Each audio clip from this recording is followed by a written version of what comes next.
No hace mucho tiempo, en una reunión con un grupo de jóvenes del seminario, estábamos en un retiro una noche en el área de las lagunas de Zempoala, en la parte alta de Cuernavaca. Y parte del ejercicio que estábamos haciendo era una caminata meditando en un texto. Y de pronto comenzamos a ver cómo es que nos estaba rodeando la niebla. Y donde estábamos avanzando, llegamos a perdernos unos de otros. Aunque estábamos a veces a 1,5 metros de distancia, 2 metros, ya no nos podíamos ver. Y entonces nos hablábamos y nos preguntábamos si estábamos ahí. Y todos contestábamos, íbamos en la misma fila, íbamos en la misma columna, pero ya no nos podíamos ver. Entonces, uno de ellos dice, ¿y ya vieron hacia arriba? Y hacia arriba estaba claro, limpio el cielo, extraño. Horizontalmente era niebla. Estábamos invisibles unos de otros, pero arriba había claridad. Podíamos ver el cielo. Esto me hizo recordar cómo es que muchas veces alrededor de nosotros hay tinieblas, oscuridad, pero cuando miras hacia arriba está claro, es transparente, todo es visible. Mira hacia Dios. De Pedro en el capítulo 1, verso 3 al verso 9. El texto dice de esta manera, les invito para que lean con su vista, voy a leer en voz alta el texto, y dice así: Bendito el Dios y Padre de nuestro Señor Jesucristo, que según su grande misericordia nos hizo renacer para una esperanza viva, por la resurrección de Jesucristo de los muertos, a una herencia incorruptible, incontaminada e inmarcesible, reservada en los cielos para vosotros, que sois guardados por el poder de Dios mediante la fe, para alcanzar la salvación que está preparada para ser manifestada en el tiempo postrero, en lo cual vosotros os alegráis, aunque ahora por un poco de tiempo, si es necesario, tengáis que ser afligidos en diversas pruebas, para que sometida a prueba vuestra fe, mucho más preciosa que el oro, el cual aunque perecedero se prueba con fuego, se hallada en alabanza, gloria y honra, cuando sea manifestado Jesucristo, a quien amáis sin haberle visto, en quien creyendo, aunque ahora no lo veáis, os alegráis con gozo inefable y glorioso, obteniendo el fin de vuestra fe, que es la salvación de vuestras almas. Es palabra de Dios. ¿Dónde está Dios cuando se sufre? ¿Dónde está Dios cuando hay dolor? ¿Dónde está Dios cuando aquello que esperábamos no llega, sino viene lo contrario? La comunidad que recibe este texto, la comunidad de finales del primer siglo, alrededor del año 90, es una comunidad de perseguidos. Uno de los césares se había levantado con un ímpetu muy fuerte de perseguir a los cristianos.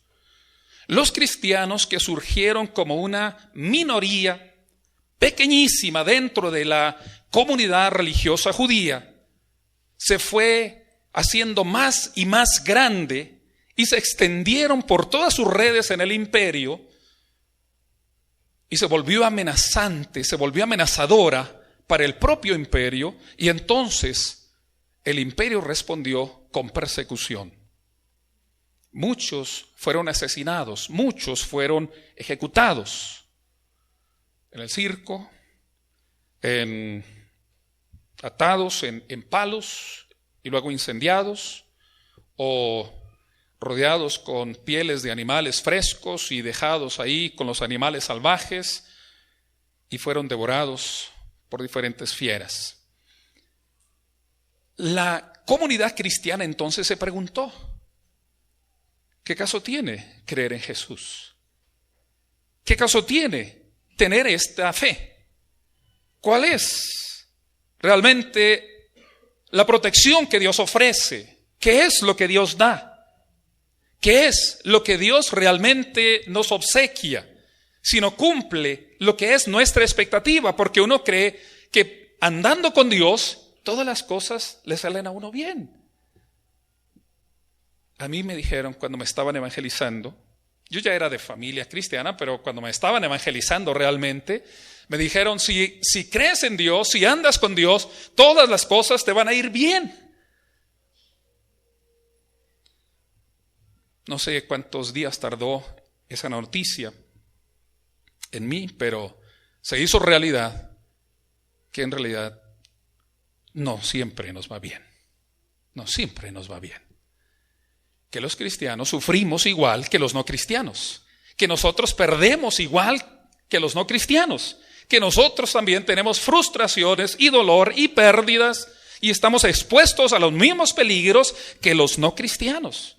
Entonces, ¿qué es lo que Dios nos ofrece?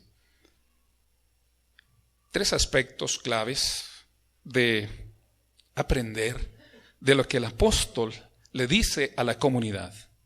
Primero, hemos sido llamados a una esperanza viva. Hemos sido llamados a una esperanza real, vitalizante. Hemos sido llamados no a un sueño, a una utopía que es una forma de adormilar nuestra conciencia. No es el llamado a una esperanza falsa, a una salida fácil. Este llamado a la vida cristiana no es a una consolación barata. El llamado a la vida cristiana es el llamado a una esperanza viva. ¿Y en qué se basa esta esperanza viva? Esta esperanza viva se basa en la resurrección de Jesucristo de entre los muertos. En la costa de California hay una pequeña isla que la convirtieron en prisión, la isla de San Quintín. Durante muchos años fue prisión, hasta que se escapó el primer prisionero. Cuando se escapó uno, dijeron, si se nos fue uno, se pueden ir muchos. Entonces, no es una prisión de alta seguridad.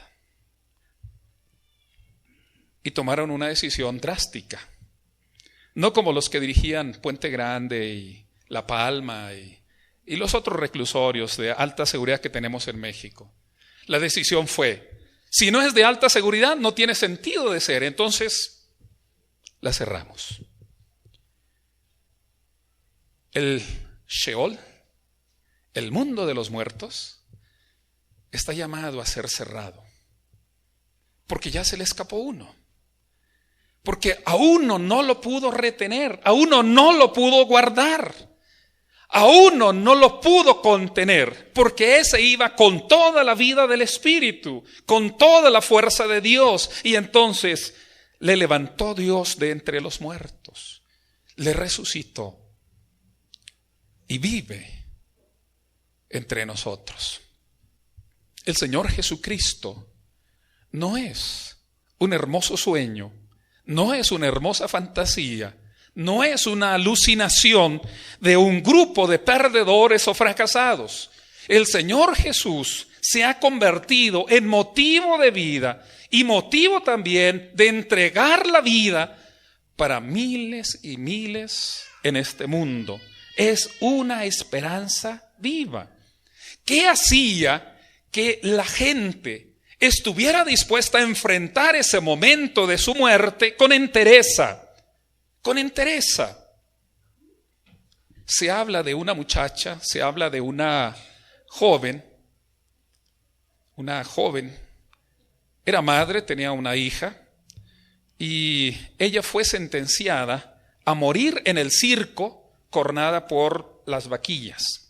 Cuando la muchacha tuvo que enfrentar esa hora, se plantó y esperó el ataque de la vaquilla. Y la vaquilla vino y la embistió y la hizo rodar por el suelo. En ese momento escuchó que su pequeña bebé lloraba. La mujer se levantó y amamantó a su hija para volver a ser embestida por la vaquilla y morir. ¿Por qué se hacían morir? ¿Por qué?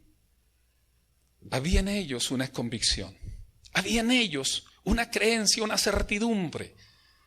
La muerte no es el final. Es solo un paréntesis. Y estamos llamados a algo más allá.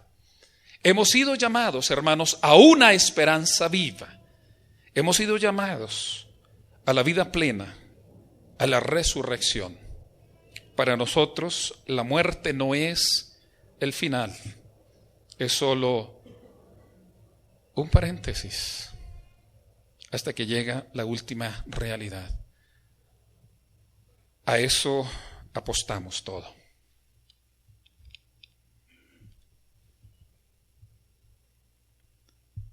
Siempre me acuerdo cuando mi hijo, cuando Gabriel estaba como de unos 5 años, y a mí me comenzaron a salir las canas, prematuras, desde luego. Un día me dice: no quiero que te pongas viejo. Y le digo: ¿por qué?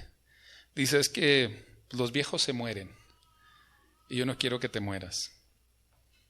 Yo entendí que él tenía temor a la muerte. En ese tiempo vivíamos en Argentina y una manera de recordar México era hacer tortillas de harina, porque no hay maíz nixtamalizado como para fabricarse unas tortillas de maíz. Entonces comíamos ocasionalmente tortillas de harina. Y yo recuerdo que le expliqué el sentido de la muerte y el llamado a la resurrección. Y entonces unos días después, porque yo creo que se quedó en su mente ese pensamiento, unos días después dice: ya sé, dice, cuando yo me muera, quiero que me envuelvan en una tortilla grande, grande, grande, grande. Y dice: así, cuando yo tenga hambre, nomás le doy una mordida. Una solución infantil, pero a fin y al cabo que expresa una confianza de que la muerte no es todo. Hay algo más allá. Hemos sido llamados a una esperanza viva. No estamos siguiendo una ilusión, no seguimos una fantasía, no seguimos una ideología de un partido político, de una cultura temporal, no seguimos una ideología de un movimiento ocasional, sino que somos parte de una familia enorme en el mundo, en el universo, que cree en el triunfo de la vida sobre la muerte.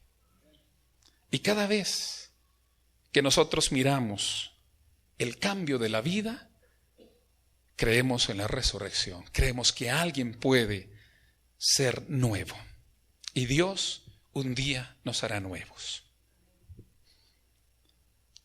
Un día, personas como nuestra hermana Zenaida, que tuvo que estar en silla de ruedas sus últimos años, no necesitarán más sillas de ruedas, ni necesitarán bastones, ni necesitarán de ninguna otra ayuda.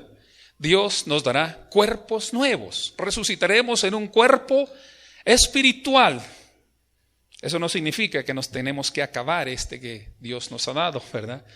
Dios nos ha dado este regalo y lo valoramos y lo apreciamos, pero un día nos dará uno nuevo, espiritual, incorruptible e inmarcesible, como dice en el versículo 4, para una herencia que no se corrompe, que no se contamina, que no se mancha y que está reservada en los cielos para vosotros. ¿Creen ustedes en esto? Bien hacen. Verso 5 nos dice una segunda gran verdad. somos guardados por el poder de Dios. Somos guardados por el poder de Dios. Sois guardados por el poder de Dios mediante la fe. Esta expresión de ser guardados por Dios significa como la protección que ofrece un guardaespaldas, la protección que ofrece un cuerpo de seguridad, la protección que ofrece en este caso, en tiempos modernos, un auto blindado o una alarma o una habitación contra asaltos, contra el pánico. Nosotros somos guardados, no solamente por soldados, no solamente somos guardados por personal profesional, somos guardados por Dios mismo. Son guardados, dice el texto, por Dios para salvación. Dios no nos trajo hasta aquí para volver atrás. Dios no nos hizo llegar hasta aquí para luego abandonarnos. Filipenses capítulo 1, verso 6 dice que el que comenzó la buena obra, la terminará. El que inició la salvación, también la culminará, también la realizará hasta el final. Pero muchas veces se nos olvida, muchas veces lo olvidamos. Cada crisis, cada momento de dolor, cada tribulación, nos olvidamos de que Dios ha provisto tantas veces y que Dios tiene una promesa de llevarnos hasta el final, y nos olvidamos de que Él nos sustentará y entramos en conflicto. Sois guardados por el poder de Dios. ¿Recuerdan ustedes cuáles eran de las expresiones más usuales de nuestra hermana Zenaida cuando ustedes le preguntaban, ¿cómo está? Ella decía gozosa, o decía muy contenta, muy feliz de estar con ustedes. Y uno la veía en silla de ruedas, con un cáncer de piel que iba manchando y consumiendo su rostro. Gozosa, gozosa de estar aquí. Una cosa es decir, estoy muy contento cuando te has sacado la lotería, cuando te has casado con la persona que soñaste. Una cosa es que digas estás contento cuando las cosas te van bien. Pero otra cosa es, estoy contento porque sé que Dios me lleva hasta el final. Esta adversidad es temporal, no es para siempre. Es solo de un momento, pero yo sé que Dios me llevará hasta el final. Vosotros sois guardados por el poder de Dios. Sois preservados por el poder de Dios. Esa es la seguridad profunda sobre la que descansa nuestra alma. Los salmos han servido muchas veces de expresión de los sentimientos, de las emociones.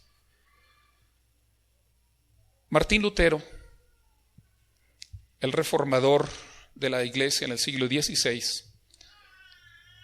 en un momento cuando era amenazado por la institución y por el rey de su región, fue escondido en un castillo, en el castillo de Wartburgo, lugar donde él tradujo el Nuevo Testamento al alemán. Y estando allí, oculto, sabiendo que pesaba sobre él una sentencia de muerte, como habían hecho con otros reformadores, como Juan Hus, que había perecido en la hoguera, y como otros que habían muerto, él tomó la escritura y leyó el Salmo 91 y compuso el precioso canto que se llama Castillo fuerte es nuestro Dios, que tenemos en el himnario.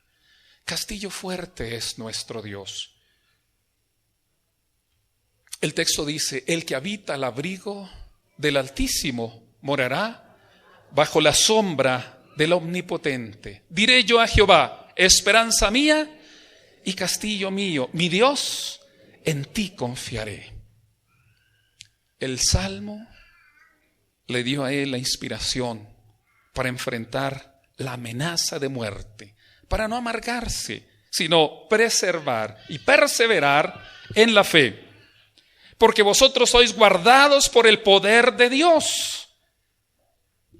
Ustedes han visto, hermanos, que ante los eventos de la naturaleza no hay lugar verdaderamente seguro. ¿Qué lugar usted podría decir, este sí es un lugar seguro contra un huracán de 300 kilómetros por hora? ¿Qué lugar puede decir, este sí es un lugar seguro? ¿Un búnker? Necesita aire para respirar. ¿Y qué si se le cubre todo de agua? ¿Con cuántas botellas de oxígeno necesitaría estar ahí? ¿Habrá un lugar seguro? ¿Un lugar que verdaderamente le cubra a usted de todos los peligros? Contra un huracán o contra una epidemia o contra las radiaciones o contra cualquier otro peligro a los que estamos expuestos en este mundo. No hay lugar, no hay objeto que nos dé una total y absoluta seguridad. Pero vosotros sois guardados por el poder de Dios. Esto no significa que nosotros actuemos neciamente y nos expongamos al peligro. Nos guardamos, pero sobre todo confiando en el poder de Dios, que nos llevará hasta el final. Dios siempre cura todas las enfermedades, aunque unas las cura con la muerte, unas las alivia con la muerte. Y Dios nos hace pasar por la muerte, pero la muerte no nos separa de Dios. La muerte no nos separa de Dios. Aún en la muerte somos guardados por el poder de Dios. Romanos 8, verso 11 dice: y si el espíritu de aquel que levantó de los muertos a Cristo Jesús mora en vosotros, su espíritu vivificará vuestros cuerpos mortales. Ni aun la muerte nos separa de Dios. Verso 6. La afirmación de que toda prueba es temporal, en lo cual vosotros os alegráis, aunque ahora por un poco de tiempo, si es necesario, tengáis que ser afligidos en diversas pruebas, para que sometida a prueba vuestra fe, mucho más preciosa que el oro, el cual, aunque perecedero, se prueba con fuego, se añade en alabanza, gloria y honra.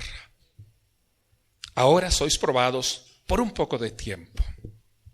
Toda prueba es temporal. No es para siempre, no es permanente, es por un tiempo. Siempre me acuerdo la expresión de un predicador que padecía mucho de fuegos alrededor de su boca, quizá falta de alguna vitamina, falta de algo. Y cada tanto tenía fuegos. Y entonces se miraba en el espejo y miraba que ya le comenzaba a brotar un fuego y decía, ya otra vez la molestia, las pomadas y curaciones. Entonces un día le habla a su fuego y le dice, mira, tú hoy estás aquí, pero un día no vas a estar y yo aquí voy a estar. Es lo que dice este concepto. Todas las pruebas son temporales. Hoy estoy pasando por tiempos difíciles. Hoy tengo la prueba, hoy tengo el dolor, hoy tengo la lucha, hoy tengo la crisis. Mañana yo voy a estar aquí y la crisis no va a estar. Mañana yo voy a estar aquí y el dolor no va a estar. Mañana yo voy a estar aquí y la enfermedad no va a estar. Estas pruebas, estas circunstancias tienen una intención y dice en el verso 7 que las experiencias nos llevan a crecer en la fe. En el verso 7 dice que nuestra fe es sometida a prueba. Así como el oro se somete al fuego para purificarse, así también nuestra fe pasa por el fuego y se purifica y crece. Y cuando tú has pasado por una prueba y Dios te ha guardado en esa prueba, tú vas conociendo más de Dios. Sabes que Dios es más grande que tus problemas. Sabes que Dios es más grande que tus necesidades. Ya lo pasaste. Y cuando venga otra, tú te recuerdas el pasado. Y entonces sabes que cuentas con un Dios vivo que te sostiene. Para que sometida a prueba vuestra fe, esa fe que es más preciosa que el oro, sea hallada en alabanza, gloria y honra cuando sea manifestado Jesucristo, es decir, cuando el Señor venga y diga, bien, ¿no? Bien. ¿Cómo dicen los muchachos? Así, ¿verdad? Yes. Sí, hiciste bien. Así. Me da gusto. Esa fe, esa confianza que tuviste. Dios ofrece esa promesa de guardarnos y llevarnos hasta el final. A veces no entendemos por qué Dios permite el sufrimiento. No hay ninguna explicación racional, no hay una explicación lógica que nos satisfaga de por qué Dios lo hace. Porque a veces nosotros pensamos, Dios lo hace para castigarnos, o Dios lo hace para mostrarnos finalmente su recompensa, o Dios lo hace para que después nos muestre su gracia. No hay una explicación lógica que satisfaga. Es un misterio la realidad del mal. Pero sí sabemos que si Dios permite la prueba, Él no nos abandona en la prueba. Primera a los Corintios, capítulo 10, verso 13, dice: no os ha sobrevenido ninguna tentación, o sea, ninguna prueba que no sea humana, pero fiel es Dios, que no os dejará ser tentados más de lo que podáis o de lo que podéis resistir, sino que dará también juntamente con la tentación, juntamente con la prueba, la salida para que podáis soportar. Un comentarista dice a este texto: yo creo que Dios nos dará toda la fuerza que necesitamos para resistir en todo momento la prueba, pero nunca la da por adelantado, no sea que confiemos en nosotros mismos y no en Él solo. Porque muchas veces nosotros decimos: Señor, pero me podrías haber evitado este sufrimiento, me podrías haber evitado la angustia. Yo sabía que tú me ibas a responder, pero ¿por qué tardaste tanto? Me podrías haber sacado de apuros desde antes. Dios no lo da por adelantado, no sea que se nos olvide que la fuerza ha venido de Él y creamos que es por nosotros mismos. Las pruebas son temporales, pero Dios es eterno. Y concluye el pasaje diciendo de esta manera: tú crees en Jesucristo sin haberle visto, y creyendo en Él ahora, aunque no lo ves, te alegras con gozo inefable y glorioso, obteniendo el fin de vuestra fe, que es la salvación de vuestras almas. Esta salvación, hermanos, no tiene que ver únicamente con el futuro.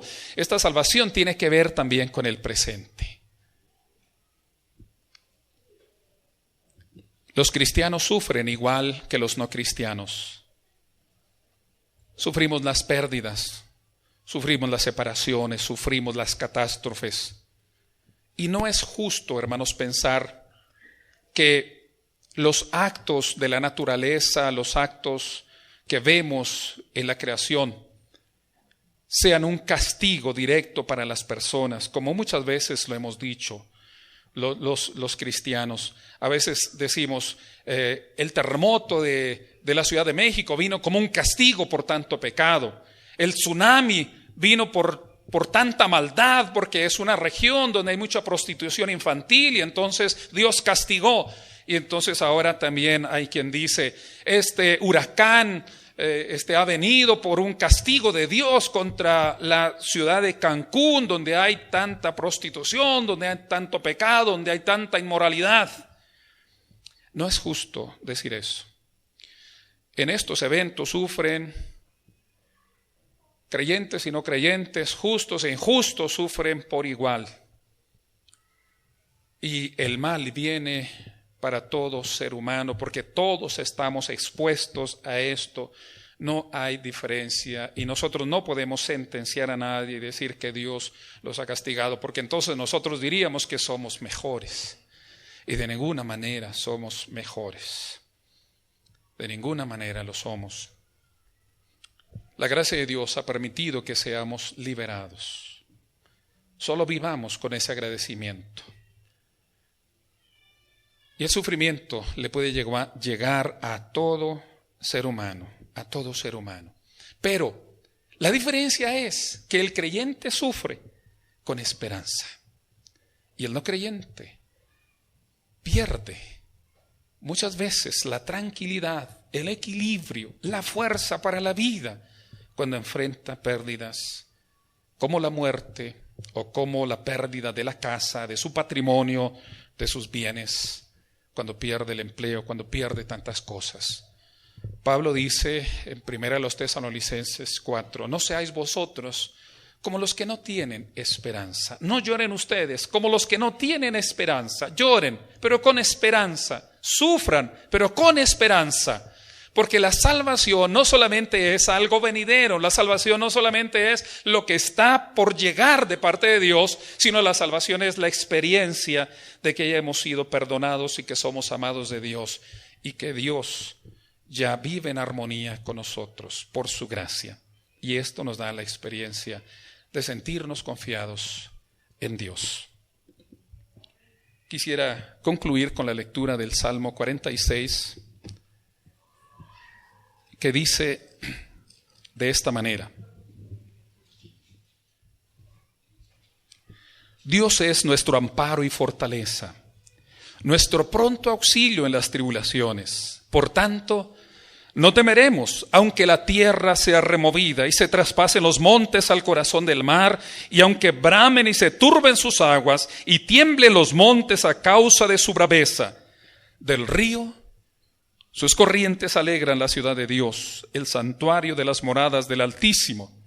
Dios está en medio de ella, no será conmovida. Dios la ayudará al clarear la mañana. Bramaron las naciones, titubearon los reinos. Dio él su voz, se derritió la tierra. Jehová de los ejércitos está con nosotros, nuestro refugio es el Dios de Jacob. Es interesante que este estribillo del verso 7 se repite en el verso 11. El Dios de los ejércitos. Cuando se habla de los ejércitos es la expresión para referirse al cosmos, a las estrellas, a los planetas, para nosotros ahora en nuestro conocimiento del universo. El Dios de los ejércitos, el Dios dueño de toda la creación, es también el Dios de Jacob, es el Dios de un pueblo, es el Dios de una comunidad. El Dios del universo entero sabe también de una comunidad. Él es nuestro amparo y fortaleza. Y en el pasaje se contrastan dos experiencias. Por un lado, por fuera el embate de las olas, por fuera la bravura de las olas que golpean sobre los montes, que golpean sobre las murallas. Pero en el interior, dice, corre el río tranquilamente. Puede haber amenaza y peligro. Y puede ser muy bravo. Y puede ser muy difícil, pero teniendo a Dios como amparo y fortaleza, se puede experimentar la tranquilidad de este río interno como había en la ciudad de Dios, una corriente de agua por la cual la ciudad no era derrotada, sino sobrevivía por esta vitalidad que Dios le daba. Nuestro refugio es el Dios de Jacob.